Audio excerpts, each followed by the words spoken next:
Story-mafia. Tarinoita, joita ei pitäisi kertoa.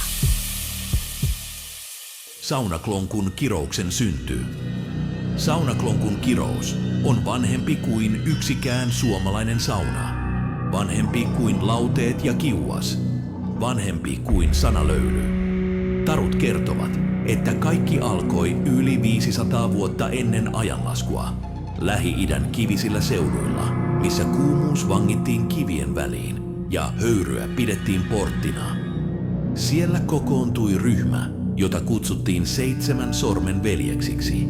Heitä oli 7, ja heitä yhdisti yksi asia. Jokaisella heistä oli 7 sormea. Ei 6, ei 8, vaan täsmälleen 7.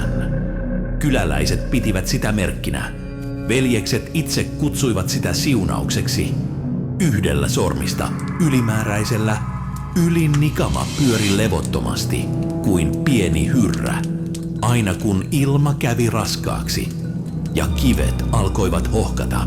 Kun kaikki 7 veljestä kokoontuivat, sormien ylimmät nikamat alkoivat pyöriä samaan tahtiin. Silloin he tiesivät, että rituaali voitiin aloittaa. Veljekset rakensivat hikimajan, ei puhdistautuakseen, vaan kutsuakseen jotakin, mikä vastasi kuumuuteen ja höyryyn. Rituaalien aikana kuumina hohkaaville kiville annettiin neitsyn veri ja höyrystä vapautui voima, jota ei vielä osattu nimetä. Myöhemmin sitä kutsuttiin löylyn hengeksi. Henki ei ollut hyvä eikä paha. Se oli kuuma, levoton ja äärimmäisen tarkka säännöistä. Viimeisellä kerralla 7 sormen veljekset tekivät kohtalokkaan virheen. Yksi sormi värähti väärään aikaan. Yksi nikama pysähtyi.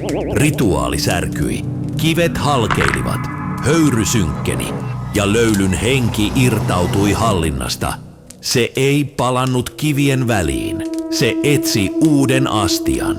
Tarut kertovat, että henki löysi reitin pöllön silmän kautta.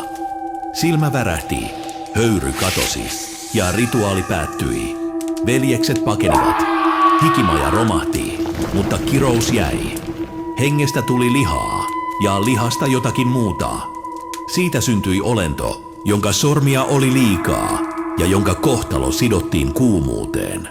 Ja siitä syntyi ensimmäinen saunaklonkku.